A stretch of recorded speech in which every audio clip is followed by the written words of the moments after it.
Hello learners, welcome to my new video. तो आज हम समझेंगे कि कस्टमर की एक्चुअली में वैल्यू कितनी होती है और हम कैसे रेगुलर और लॉयल कस्टमर्स डेवलप कर सकते हैं अगर आपका कोई डिपार्टमेंट स्टोर है या आपका कोई शॉप है।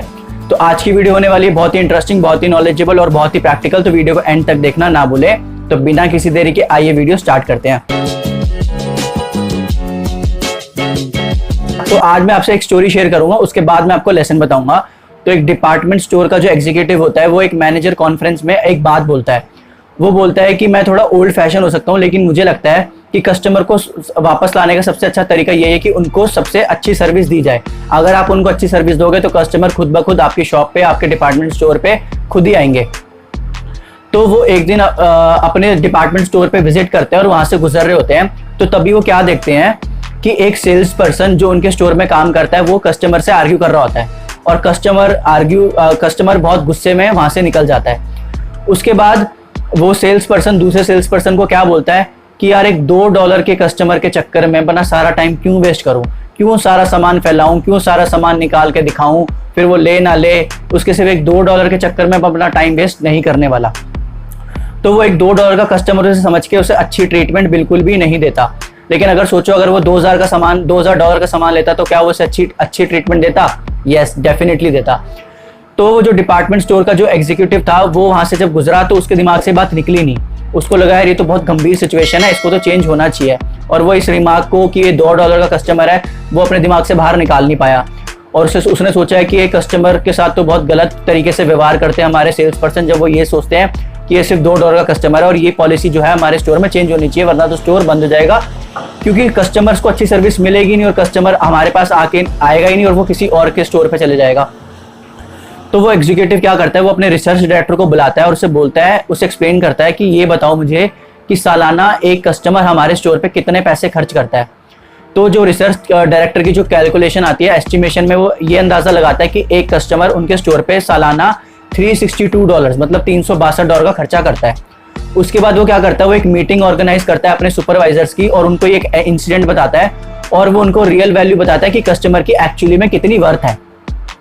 फिर वो अपने सेल्स पर्सन और जो वहां पे लोग काम करते हैं उनको ये समझाता है कि कस्टमर को कभी भी सिंगल सेल के बेसिस पे वैल्यू नहीं देनी चाहिए, ना ही ट्रीटमेंट देना चाहिए। कस्टमर्स को हमेशा एनुअल सेल के बेसिस पे ही ट्रीटमेंट देनी चाहिए। तो अब जब उनको ये बात समझ आ गई तो उन्होंने जो कस्टमर आया तो उनको $2 की ट्रीटमेंट नहीं दी, उन्होंने $362 की ट्रीटमेंट दी। अब खुद सोचो अगर आपके शॉप पे कोई बंदा आया है, आपके स्टोर पे कोई कस्टमर आया है, एक जगह आप उससे सोचो कि यार ये तो $2 का सामान ले रहा है तो आप उसकी वैल्यू ऑब्वियसली कम दोगे। लेकिन वहीं अगर आप उसको एनुअल सेल के बेसिस पे ट्रीटमेंट दोगे जो कि $362, तो आप सोचोगे यार ये तो बहुत ही इंपॉर्टेंट कस्टमर है, इसको तो अच्छी ट्रीटमेंट दोगे, उसके अच्छे से बात करोगे, उसके लिए अवेलेबल रहोगे, जो से चीज़ चाहिए होगी उसे जल्द से जल्द प्रोवाइड करोगे और उसे कम से कम वेट कराओगे, तो कस्टमर क्या है खुद ही वापस आएगा। तो ऐसे करने से उनके जो शॉप है, जो उनका स्टोर था वहाँ पे, जो डिपार्टमेंट स्टोर था वहाँ पे जो कस्टमर सर्विस है वो डेफिनेटली इंप्रूव हुई जब उसने समझाया अपने सेल्स पर्सन को कि कस्टमर्स को एनुअल सेल के बेसिस पे ही ट्रीटमेंट देनी चाहिए, ना कि सिंगल सेल पे। क्योंकि ये हर बिजनेस पे अप्लाई होती है, क्योंकि इनिशियली तो कोई प्रॉफिट होता ही नहीं है। इट्स द रिपीट बिजनेस, जो रिपीट बिजनेस होता है वहाँ पे आपको प्रॉफिट होता है। तो हमेशा कस्टमर के पोटेंशियल एक्सपेंडिचर्स को देखो, ना कि जो वो आज खरीद रहे हैं। क्योंकि देखो उस सेल्स पर्सन ने क्या गलती करी, उसने पोटेंशियल एक्सपेंडिचर देखा ही नहीं, उसने सिर्फ $2 देखा। आज जो वो आज खर्चा कर रहा था उसकी सोच छोटी थी, इसकी वजह से वो देख नहीं पाया और वो अनअवेयर था। इसकी वजह से उसने $2 की ट्रीटमेंट दी, जो कस्टमर को पसंद नहीं आई वो अगली बार आएगा नहीं, वो आपके किसी और स्टोर पे चले जाएगा, आपके जो कॉम्पिटिटर का स्टोर होगा वो वहां चले जाएगा। लेकिन अगर वही सेल्स पर्सन उसे $362 की ट्रीटमेंट देता, वो ट्रीटमेंट अच्छी होती और वो रेगुलर और लॉयल कस्टमर्स बने रहते। तो इसलिए हमारे को अपने कस्टमर्स पे जब भी हम अपनी लिटिल वैल्यू अटैच करते हैं अपने कस्टमर्स पे, तो हम उनको ट्रीटमेंट भी बहुत छोटी देते हैं जो कस्टमर को पसंद नहीं आएगी और कस्टमर आपकी शॉप पे, आपके स्टोर पे विजिट करना पसंद नहीं करेंगे। लेकिन जब आप अपने कस्टमर्स पे बिग वैल्यू अटैच करते हो तो आप उनको बिग सर्विस दोगे, अच्छी सर्विस दोगे, जिसकी वजह से वो रेगुलर और लॉयल कस्टमर्स बन जाएंगे। तो चीजों को वैसे देखो जैसे कि वो हो सकती हैं, ना कि जैसे कि वो हैं। See what can be, not just what it is. अब आप सोच रहे होगे कि यार ये मेरी जिंदगी में कैसे अप्लाई करते हैं। सपोज आप किसी के बच्चे के पेरेंट हो या आप टीचर हो, आप बच्चों को पढ़ाते हो और कोई बच्चा बहुत शैतान है या बहुत आपकी बात नहीं मानता या बहुत बदतमीज है, तो आप उस बच्चे को वैसे देखो जैसे कि वो बच्चा हो सकता है। क्योंकि अगर आप उसे वैसे देखोगे ना जैसे कि वो है, तो आप उसकी कभी भी डेवलपमेंट में मदद नहीं कर सकते। और अगर आप खुद हो और आज आप बहुत परेशान हो कि आपके पास अच्छी जॉब नहीं है, अच्छी गाड़ी नहीं है, पैसा नहीं है, खुद का घर नहीं है और आप बहुत परेशान हो, आप बहुत इनसिग्निफिकेंट महसूस कर रहे हो, तो आप अपने आप को वैसे देख सकते हो जैसे कि आप 1 साल बाद, 5 साल बाद, 10 साल बाद हो सकते हो।